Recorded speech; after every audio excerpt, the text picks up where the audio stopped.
What's up guys, today I'm going to be telling you how to grow your chest, and to make this video as simple as possible, I'm going to break it down into three main portions. The first being a quick overview on the anatomy and functions of the chest itself. The second being a demonstration of some of my favorite exercises that correspond well with the biomechanics of each portion. And the third being how you can appropriately choose exercises to incorporate them into any routine you may like. So to begin with some basic anatomy, your chest is made up of two main portions, the pectoralis major and the pectoralis minor. However, only the pec major can be seen superficially since it nearly completely covers the pec minor that lies underneath it. So if you want a big chest, you really only have to focus on growing the pec major, and this muscle contains both an upper and lower portion. However, since the individual muscle fibers of your entire chest run laterally at three different angles, many people like to group them into an upper, lower, and middle portion. So yes, you do have a middle chest and you can emphasize it. However, you can't emphasize the inner chest, which is what most people believe to be the middle chest, because the inner chest is just a tiny portion of all of those muscle fibers across all three divisions, and you can't emphasize only part of a muscle fiber at a given time. Now, all three of these divisions of your chest converge into the same insertion point on the humerus called the intertubercular groove, and thus they all perform the same primary function, which is horizontal adduction, or the motion of bringing your upper arms in towards the midline of your body. And they also work together to internally rotate your shoulder, but the main function is horizontal adduction. Now, as I mentioned, your chest contains muscle fibers that run at slightly different angles, and they all kind of fan out towards the center and originate at a few different points, including the sternum, clavicle, and rectus sheath, which is part of the rectus abdominis that attaches your external obliques to other parts of your abs. And all that really means is that each of the three portions of your chest can be emphasized by horizontally adducting or pressing your arms in line with the angle of the muscle fiber you are trying to target. In other words, match your arm path to the fiber orientation to bias that division of your chest. So for example, if you want to bias the upper portion of fibers, also known as the clavicular head of your chest, it is best to press your arms upwards, since as you can see, the muscle fibers of your upper chest run at an upward angle. Likewise, the lower portion, or the costal head, contains muscle fibers that run downwards, so it is best to press your arms at a downward angle. And the middle fibers, or the sternal head, contain muscle fibers that run pretty much horizontal, so it is best to press your arms perpendicular to your body in order to bias this division. Now, before I even continue, I just want to say, obviously, anytime you horizontally adduct or press your arms outwards, all three parts of your chest will work, and that just pretty much goes for any muscle. It's extremely difficult to completely isolate one specific part of a muscle. However, you can slightly emphasize or slightly bias these three divisions by angling your arm path a bit differently. So when it does come to performing exercises, it's best to choose ones that align the resistance with the orientation of the fibers in the division of the pec you are trying to target. I know that sounds extremely confusing, but hopefully it'll make sense as I demonstrate some exercises. So starting from the top down, first you have the upper chest, or the clavicular head, which again contains muscle fibers that run upwards, so it is best to choose exercises that utilize an arm path similar to this angle, and one of the best ones to do that is the incline bench press. Now when it comes to setting this up, you don't want to angle the bench too high. You see a lot of people doing this, and it just starts to get a little bit too much involvement from your front delt. 1 or 2 notches above parallel is just fine. As for the equipment, there's tons of different ways to perform this, either with dumbbells, a barbell, or even a Smith machine. But in my personal opinion, I would always opt for dumbbells, as you can move your hands freely and get a bit more range of motion, but any variation of this move is going to be fine. In terms of how to perform this, always make sure to tuck your elbows in roughly 30 to 45 degrees so that they're not excessively flared out and you start to get a little bit too much stress on your shoulder. And instead of pressing the weight,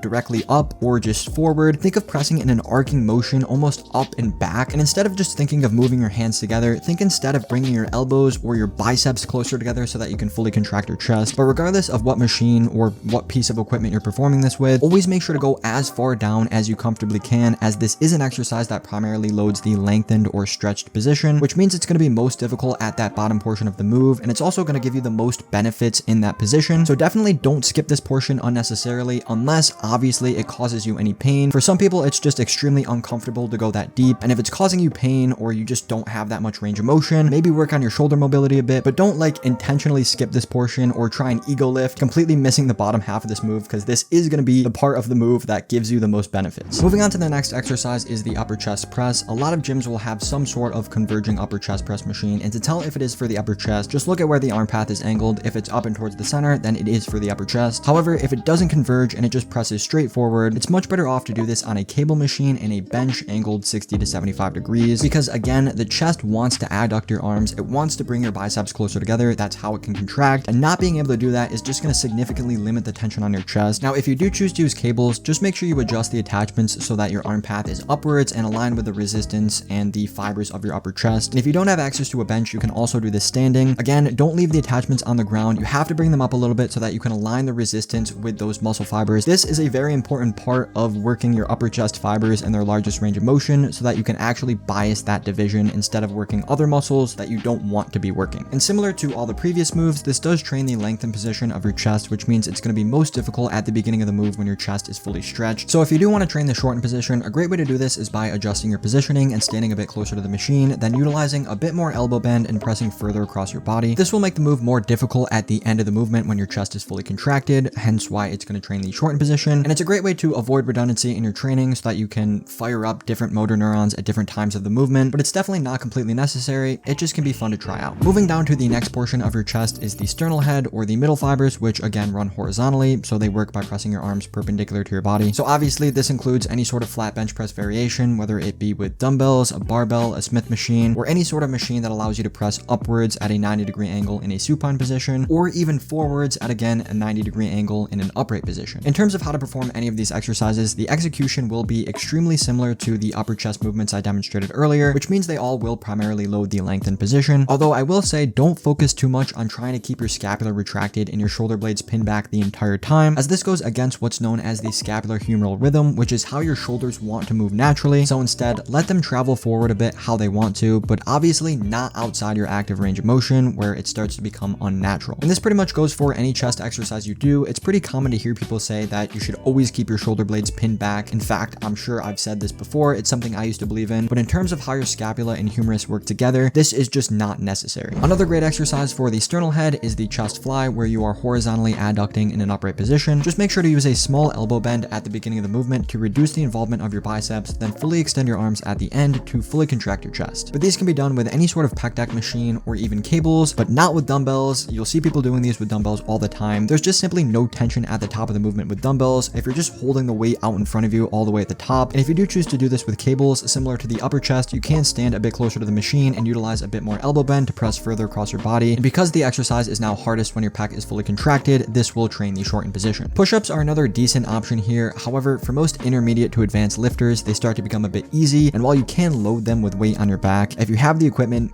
might as well just do a bench press. And finally, the last portion of your chest is the costal head, or lower fibers, which again can be emphasized by pressing your arms at a downward angle since the muscle fibers run downwards. And arguably the best exercise you can do here is the dip. A couple things to watch out for is, first, you always want to maintain a slight lean forward throughout the entire move. Don't try and swing your body back and forth or keep too much of an upright position. To do this, contract your abs and depress your shoulders. Then on the way down, only go as far down as you comfortably can. I had a video sent to me from one of my followers a few months back that demonstrated a super common mistake of just going outside your active range of motion. And as you can see at the bottom, when you go too deep, your shoulders start to roll forward, and over time this isn't really healthy for your shoulder joint. It can start to cause pain, and it really has no added benefit for your chest since your chest is already fully stretched, and going beyond what you're capable of isn't really doing anything. So yes, it is important to go deep, as this is an exercise that primarily loads the length and position of your chest, but only as deep as your body allows. Now, if you do prefer pressing movements where you're just not comfortable with a dip, then a converging lower chest press machine will do just fine. Again, just make sure that it is in line with the lower fibers and you're allowing your shoulders to move naturally. Finally, the last exercise we'll cover is the high to low cable press, and I would recommend doing this with a bench angled 60 to 75 degrees, as it will allow you to load a little bit heavier in the mid to lengthen position, but again, it can be done standing if you don't have the equipment. And in that case, I would actually opt for doing this on a wider cable stack machine, as this is going to make the exercise more difficult at the end when your chest is fully contracted, which means it will train the shortened position, and you can again do this unilaterally by pressing further across your body, similar to the other cable fly variants, but doing this on a wider cable stack machine will allow you to do both arms at the same time, and it's just a little bit more unique to the lower chest, but you can also do it with a bench and a cable machine. Either one will work. So with all of that being said, in order to construct a complete chest training program, you need to be pressing at all three of these angles in order to work all three portions of your chest, and I'll get into how you can do that in just a second, but I want to quickly cover sets, reps, and overall volume, as I'm sure this is something many of you would like to know. Now, I actually have videos for figuring out both how many reps and how many sets you should be doing for a given muscle, but as a general guideline, I'd recommend anywhere from 10 to 20 working sets per week, with your heavy pressing movements performed in a lower rep range like 6 to 8, 8 to 10, or 10 to 12, and some of those cable fly isolations performed in a higher rep range like 10 to 15, 15 to 20, or even 25 to 30. Obviously, the amount of sets and reps you do per week is highly individualized and dependent on your recovery and your current state of your training cycle, so this is just to give you an idea of how to organize your weekly volume. Again, if you want a more detailed explanation, go watch those two videos to get a better understanding of how you can organize it yourself. itself. Now, in terms of splitting up that volume across the week, there's plenty of ways to do this depending on what split you run, whether you want to train chest and back on one day and a push day the next, or 2 push days, or whatever you do. Just make sure that your total weekly volume is somewhere in your desired range and you're giving your chest enough time to recover for your next session. So now that we've got that out of the way, let's look at how we can choose some exercises to implement them into a routine. Now, you don't necessarily need to be doing one exercise for each head of your chest on every single day you train chest, as again, you can split it up throughout the week. However, it isn't a bad idea to do so if your chest is lacking in overall development. And to do that, I'd recommend combining 1 or 2 compound movements with 1 or 2 isolations so that you're not nearly as fatigued for the rest of your workout if you still have to train arms or back or shoulders. So for example, maybe one day of the week you choose to do a flat dumbbell bench press, then both high to low and low to high cable flies. And another day of the week you choose to do incline dumbbell bench press, then weighted dips and pec deck flies. And as you can see, both routines will work all 3 portions of your chest. However, the first one will give slight emphasis towards the middle chest by doing flat dumbbell bench press first, and the second one will give slight emphasis to the upper chest by doing incline bench press first. And if your lower chest is lacking, maybe you decide to start one or even both of the workouts with weighted dips, or instead of training your chest twice a week, maybe you decide to train it 3 times a week with 2 exercises per session instead of 3. Now, obviously, this is just an example. You can choose any exercises you want to in any order you like. Just make sure you're including movements at all 3 angles in order to elicit the most growth possible out of each portion of your chest. But this should give you a good understanding of how you can structure a chest workout based on your own personal goals and what you choose to prioritize. And that pretty much wraps up how to grow your chest. Obviously, with any muscle, you need to give it time to grow, so don't expect your chest to absolutely blow up in 3 months. But as long as you're resting, eating right, and training hard with proper form, meaning close to failure and progressively overloading by adding more weight, you will see results. So with that being said, I hope you enjoyed this video. I do plan on doing one of these how to grow videos for every muscle of your body. So if that is something you would like to see, feel free to leave a like and a comment to show your support. But that is pretty much it for the video. I hope you enjoyed, and I'll see you guys next time.